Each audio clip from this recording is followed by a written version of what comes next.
Welcome to Turning Earth on Dublin Digital Radio. Turning Earth is a monthly show where we interview activists, researchers, organisers and various other troublemakers from across Ireland. I talk to people from varying perspectives, but what they all share is the understanding that the capitalist system is hostile to human and non-human life on this planet, and that when we act collectively, we possess revolutionary power that we can utilise to destroy the system and build something better in its place. Personal freedom cannot exist without collective freedom, and political freedom is useless without economic freedom. This month we're going to be looking at the continued use of Shannon Airport by the US military and the actions that people are taking to stop that. The use of the US military's use of Shannon Airport, it not only endangers us, it makes us a legitimate target, it compromises our sovereignty and our military neutrality. It contributes to the ongoing genocide of the Palestinian people by the megalomaniacal, murderous apartheid state, the Zionist entity Israel, which is quite simply the attack dog of imperialism, of its imperialist master, the US. It is America's unsinkable aircraft carrier in West Asia, and our government, in an extremely cowardly fashion, are allowing our country to be used as a forward base for the US military. To talk to us about this, first we're going to have Owen McNeill from The Ditch. The Ditch have been doing amazing work since they formed a few years ago, doing actual journalism. It's an incredibly rare thing in this day and age, actual muckraking journalism where they, shine a light on certain politicians' extracurricular activities, shall we say. But they've been doing great work the last few months, highlighting the US military's use of Shannon Airport. So he's going to fill us in on the extent of the Irish state's collaboration with the imperialist powers, namely the US and Israel, the how and why of it, how they facilitate the genocide in Palestine and the wars of conquest in West Asia, and why they seemingly just do as they're told whenever they receive orders from our neo-colonial masters. Then Sinead from Palestine Action Era will tell us about recent actions taken by herself and other activists at Shannon Airport. People are taking direct action against what the US military is doing, against their abuse of our national sovereignty, and taking the fight to the front line. And then finally Ed Horgan of Shannon Watch, who if you've listened to this podcast before, you'll have heard Ed speaking about the many years of activism against the US military use of the airport. He's going to talk us about the details of what exactly is coming in and out of Shannon, the state's complicity and the threat to our neutrality despite popular support for military neutrality, and he talks a bit about the role of the UN and other international institutions. So here we go, here's Owen.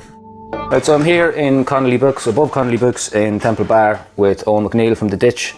There's going to be a talk here this afternoon about censorship and kneecap and the state censorship of Palestine activism and anyone who speaks out for Palestine. As I want to say thanks as well to Aaron and to Connolly Books for giving us the space to have the chat, much appreciated. So I guess to begin with, do you want to just introduce yourself briefly, and then I'll start flinging questions at you and see what happens. Absolutely.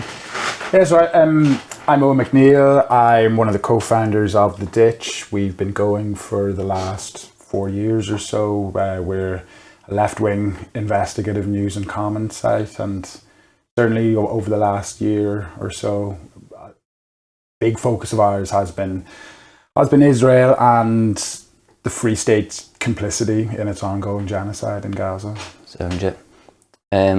Before we move on to asking you about that, obviously what's kind of occupying my attention the last few days is, of course, Israel have launched, we've kind of been waiting for this to happen for a long time now, but Israel have finally launched a large-scale attack on Iranian territory, and Iran have started to respond in kind, and this seems like kind of a, not to get alarmist about it, but it's like if we're talking about the beginning of World War III, this seems like something that we look back on as an obvious point that it started.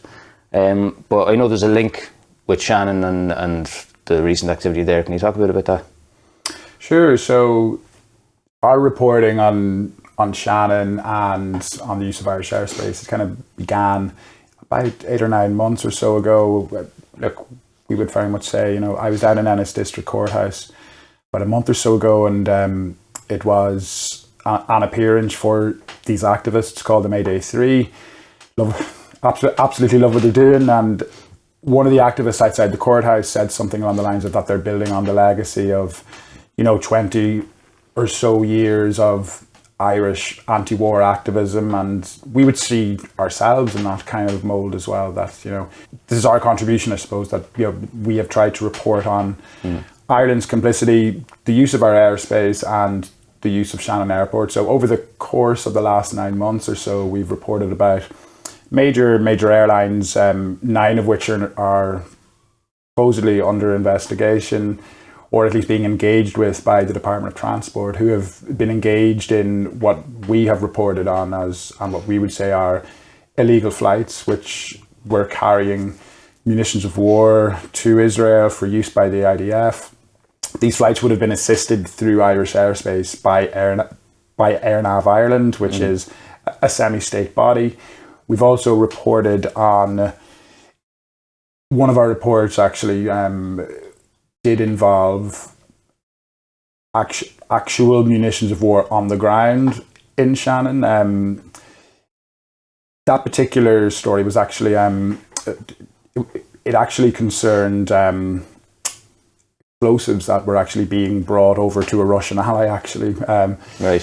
So not necessarily, that particular story wasn't about Israel, but it does go to show that the suspicions that anti-war activists have about explosives and munitions of war being on the ground in Shannon, we would say are well-founded. And we've also reported on the use of Shannon. We've also reported on the use of Shannon by US generals. There's a senior general called General Kurilla who actually touched down in Shannon in April. He was on his way to Tel Aviv to actually discuss the Israeli attacks on Iran that are playing out now, as you said. Yeah. That's the thing a lot of people are trying to figure out now, is what is America's role exactly in Israel's attacks, because, you know, you can't judge that by what Trump says publicly. It's like hard to know what game they're playing.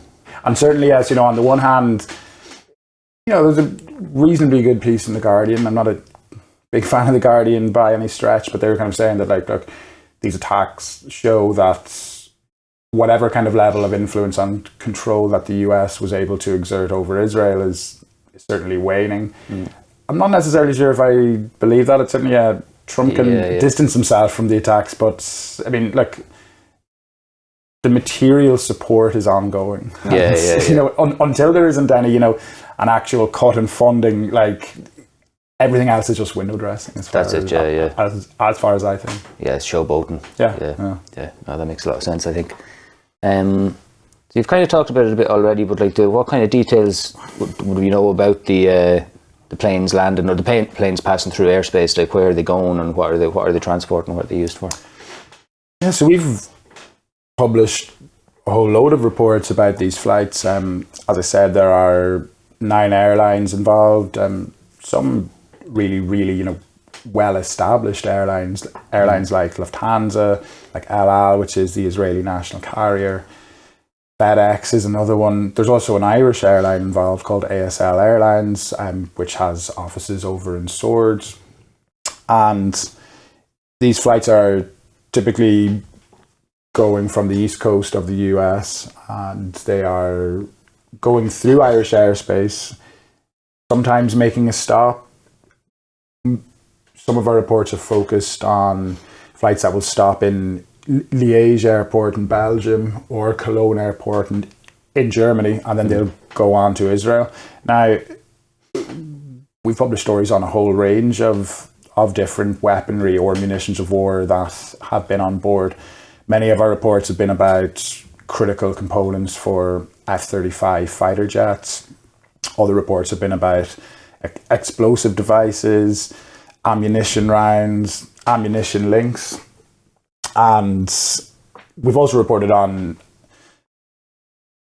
planes that were carrying handguns, actually, which we suspect there have, you know, over the last year or so, there have been, you know, many reports of illegal settlers using these handguns in attacks. I remember reading that one, the iconic Smith & Wesson. The Smith & Wesson, yeah. So these flights, look, they require clearance from the Department of Transport. Now, to be clear, you know, yes, the buck stops with the Department of Transport, but it's also it's a matter of Irish foreign policy as well. So the Department of Foreign Affairs would have a role to play in that as well.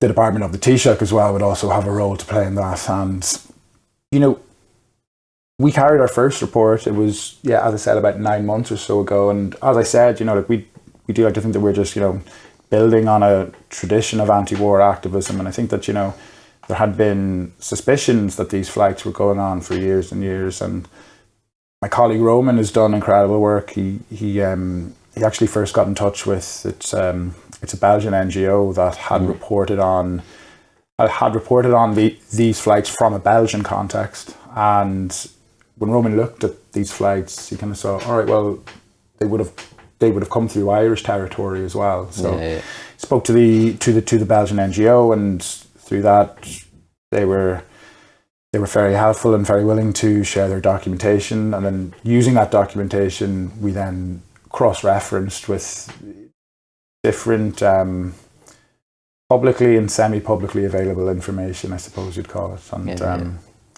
like, you know, over the course of the last 9 months or so, you know, sometimes I speak to opposition TDs, sometimes we speak to activists, and, you know, one question that tends to pop up is, you know, how many of these flights have there been, or how many tons of weaponry? And we have to say every time is that, like, oh no, pick a number out of the sky and multiply it by 100. You know, like these flights have been going on for decades. They continue to go on.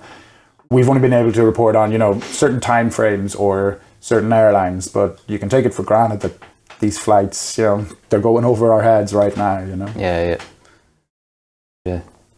Well, you've kind of already answered the next question as well, but like I was going to ask, why do they use Irish airspace? That seems like kind of a roundabout way to get to West Asia, but I guess it's if they're stopping off in Europe. But actually on that question, you know, it's a good question, and you know, this is gonna, you know, it's absurd. Actually, isn't strong enough a word for it, but you know, when Micheál Martin finally addressed these illegal flights, he actually said in the Dáil that they were possibly doing it to save fuel, you know.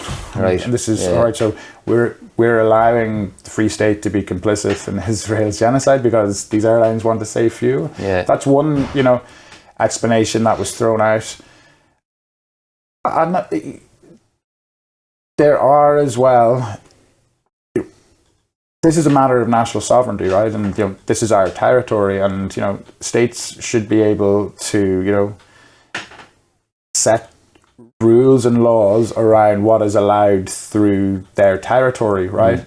And across Europe, as you said, that these flights will go over Europe, right? And different countries will have different laws, right? So we're kind of venturing into the realm of speculation here, but you know, possibly some countries police their airspace better, or actually enforce their legislation rather than. Look, one big question that, you know, we've always had is that you know, you're talking about FedEx, Lufthansa, El Al, like, you know, to put it frankly, you know, these guys have lawyers out their asses, right? And it's kind of beggars belief a little bit to me that these guys don't have legal teams looking at, okay, well, what is the Irish legislation on this? And, you know, it's been said repeatedly in the Dáil that Ireland has adopted this, you know, hear no evil, see no evil approach, and that seems to be, that would be my best speculation on it. Right, yeah.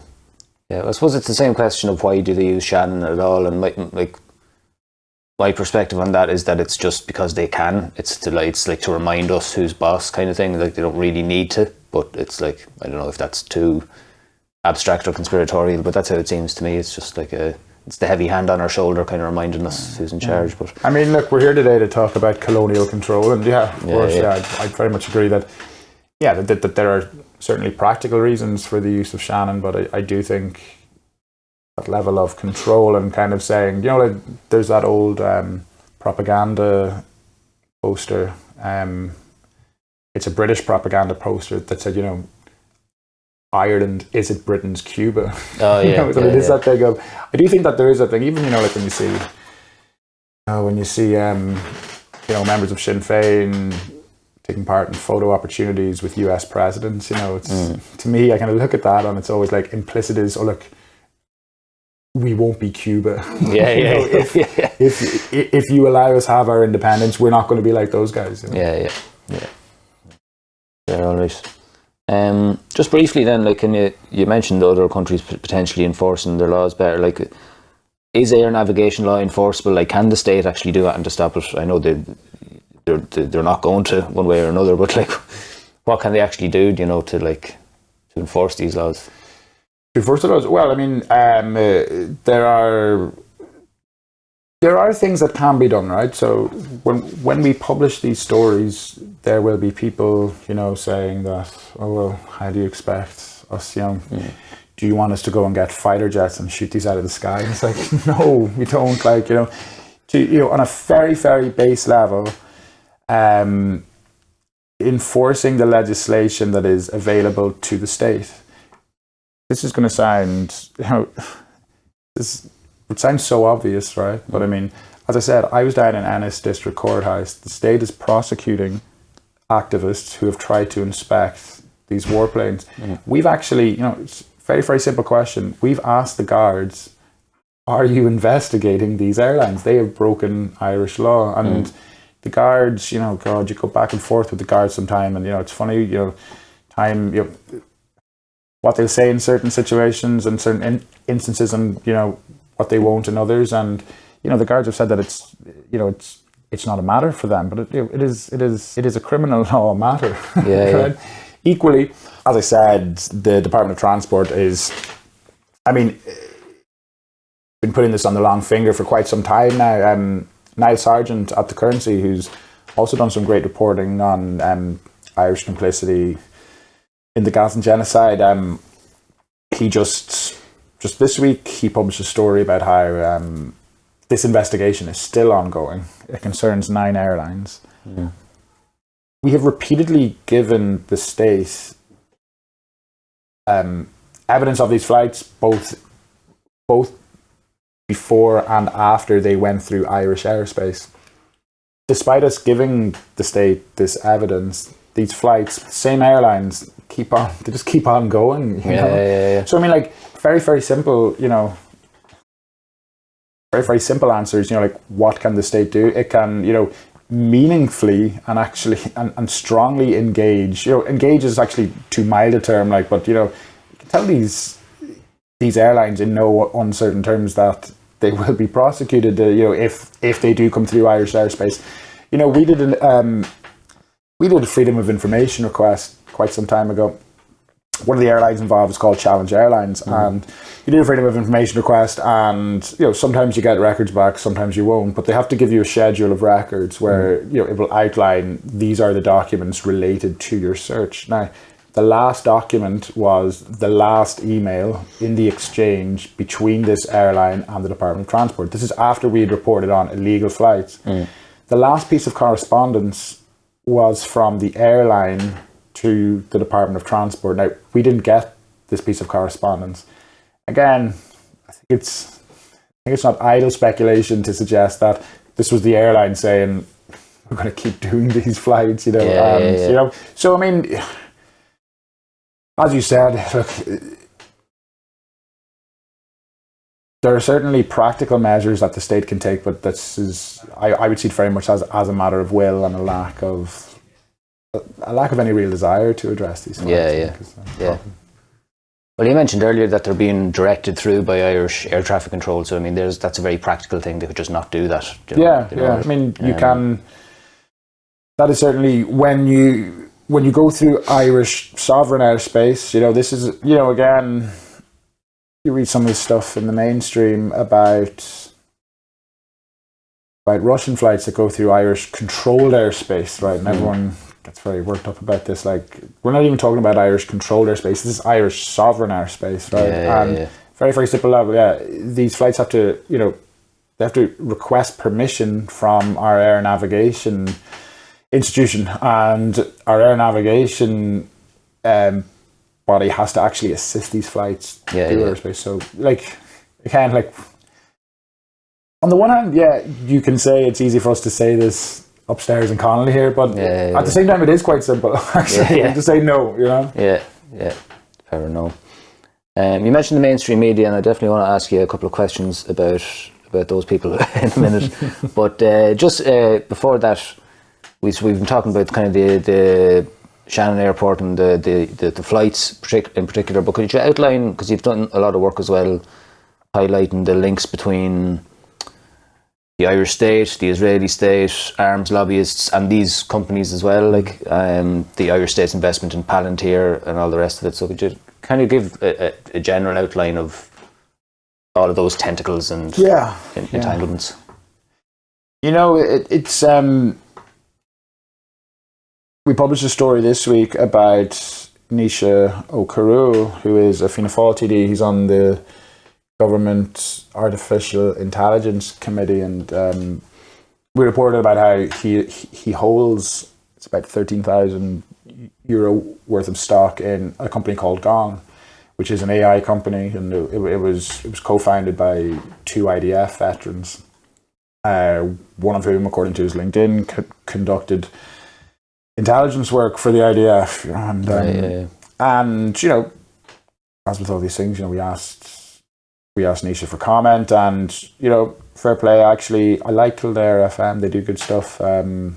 They've reported actually in some of our other stories about a Kildare company that was sending weaponry to Israel, and Kildare FM followed up with Nisha, you know, and they asked him about this, and you know, he said something along the lines of, "Oh, we're getting to a level of absurdity where, you know, no Irish person or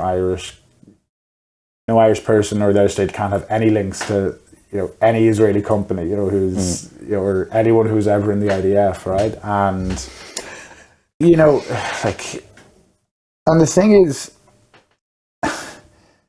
you know, it's a farcical thing for him to say. Yes, there's a kernel of truth to what he's saying, but not the kind of truth that I think he intended.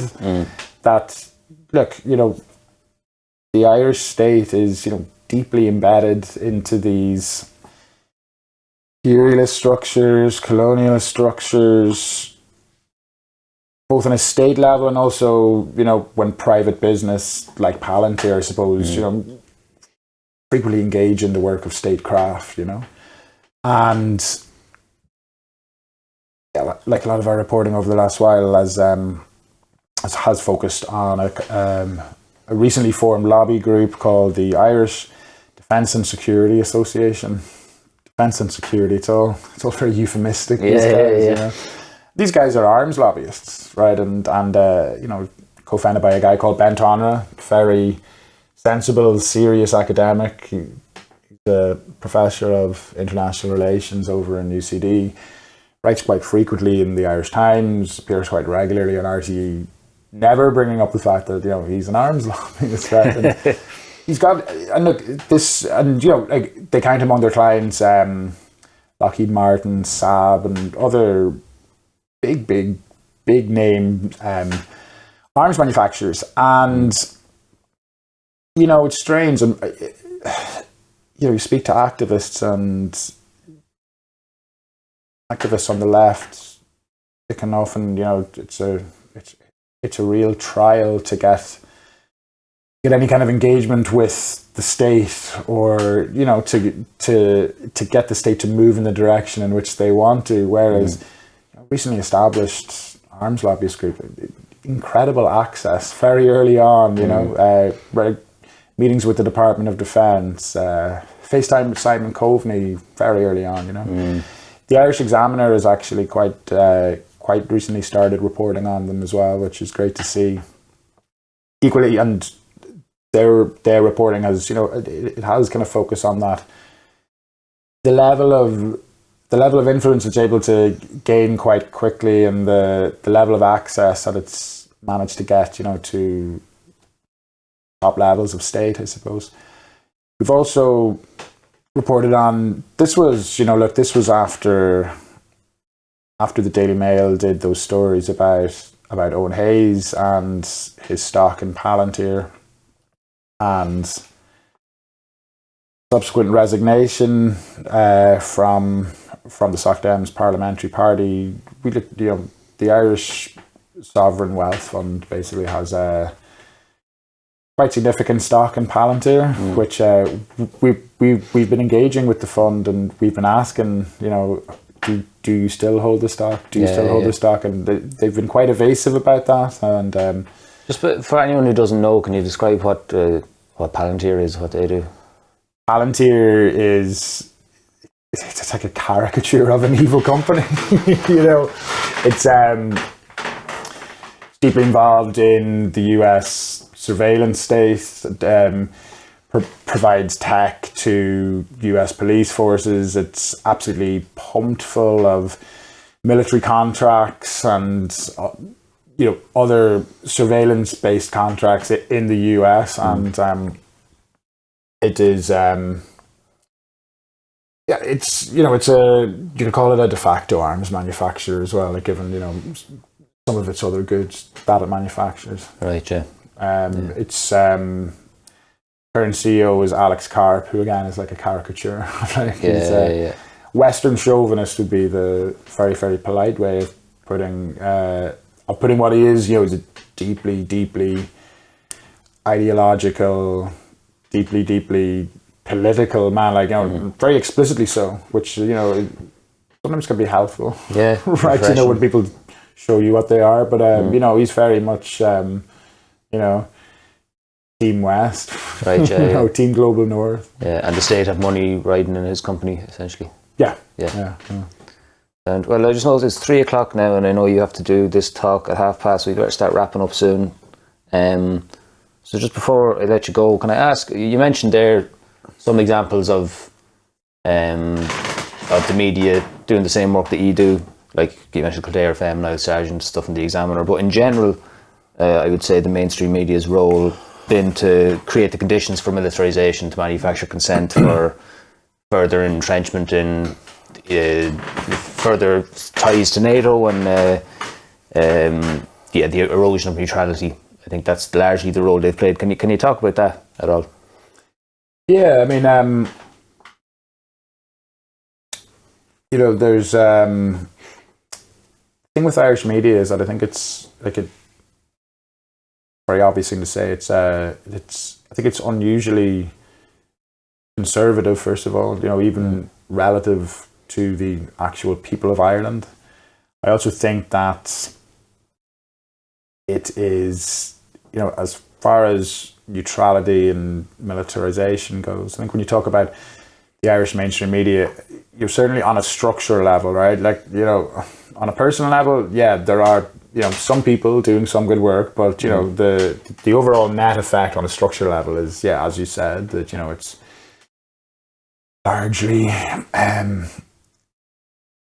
probably fair to call it anti-neutrality. It's probably fair to say that it's largely pro-NATO. It's largely, I think it's unusually pro-EU. I suppose the Irish people are, in a certain regard, unusually pro-EU as well. But I think the media certainly plays a part in that.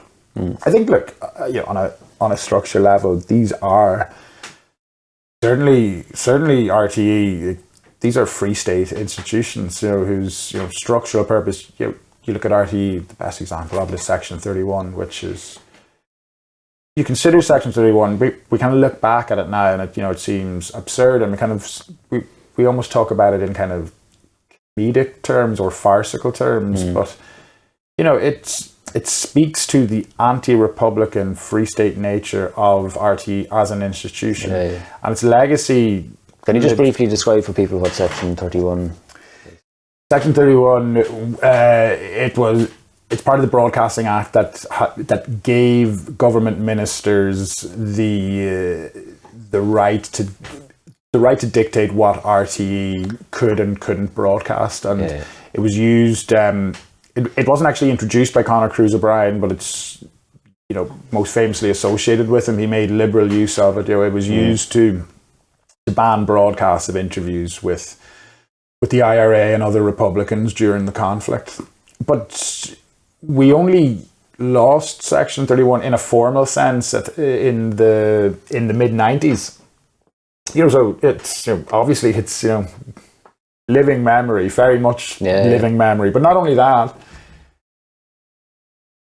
if you just think about it in very simple terms, you've got this news organisation, the most important news organisation in Ireland. It's by some distance the most influential news organisation in Ireland, right? Yeah.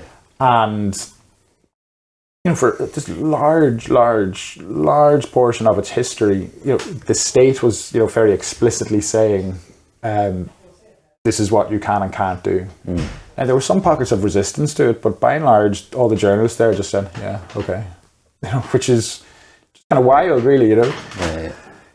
But even though we don't have Section 31 anymore, but that legacy and that the journalists who worked there and lived there and didn't raise their voice about it, some of whom are still there. There's a deference to the state, and the state is fundamentally anti-republican in nature. Conor McCabe has done great work. I love some of his writing. I think he put it best. He said something that the Irish state basically he calls it imperial intermediaries, right? And we're on a global sense, we're middlemen, right? Exactly. On a global sense, our ruling class, they're compradors, right? Yeah. And so to go back to what you're saying, this anti-neutrality stuff, move to further militarization, it benefits the Irish ruling class, who are our Irish comprador ruling class,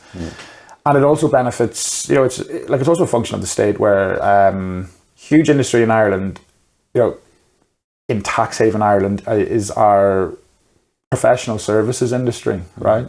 So our accountancy firms, our tax advisors, our law firms, right? It's a huge influence, and also it's a huge interest of our ruling class to look after the interests of that industry and move towards NATO, anti-neutrality, moves that would further militarize the state. Very much benefits that portion of our ruling class. Our lawyers, our tax advisors, all those guys. So it's just it's very much in the interest of a very small portion, but very influential section of Irish society. Sound, yeah. But I think that's probably, I should let you go and get your head together for the talk. But thanks for taking the time to chat. Thanks very much for chatting. Very much enjoyed it. Sounds good stuff. That's it for now, folks. Thanks for listening. Please do yourself and the wider world a favour and go to ontheditch.com and keep an eye on that. You can also find them on Twitter and Instagram at We're On The Ditch. Like I said, they've been doing absolutely invaluable work, not just on what's going on at Shannon, but just generally keeping tabs on the machinations of the Irish state and highlighting the corruption that's built into it, the cultural corruption that's just part of it. They're one of the few institutions in the country of genuine muckraking journalism, as I said, so please keep an eye on them, keep yourself educated. So that was the first part in a 3-part episode on the threat to Irish neutrality and the actions that people are taking at Shannon Airport to prevent the continued US military's use of that airport. The next part, we're going to speak to Sinead from Palestine Action Era. That part will be up in the next couple of days. I want to highlight that there is a solidarity fund set up for activists who are taking action against the US military in Shannon Airport. Several of them are being dragged through the courts now. If you want to support that, you can go to GoFundMe. It's the Palestine Solidarity Defence Fund. If you want to find a link to that, the easiest way probably is to go to Palestine Action Era's Instagram. So that's instagram.com/pal_action_era. There's also a link, so there's a link in their bio to that. Or you could just go to linktr.com/palactioneire. That's PALactioneire. And there you'll find a link to their Twitter, Instagram, and a link to the GoFundMe, to the Solidarity Fund, the legal fund for the activists. And lastly, if you value this podcast, if you think it's a useful resource, please take a minute to leave a 5-star review on Apple or Spotify or whatever podcast platform you listen on, and subscribe. This is very important because this will help spread the podcast into other people's feeds. The best thing you can do is recommend it to somebody personally. Lastly, if you're in a position to contribute financially, please go to patreon.com/turningearth and subscribe. This is a totally independent podcast. It needs a certain amount of money to cover running costs, and it can't really work without you taking an active part in it, so please do what you can. That's it for now. Slán agus Bannacht.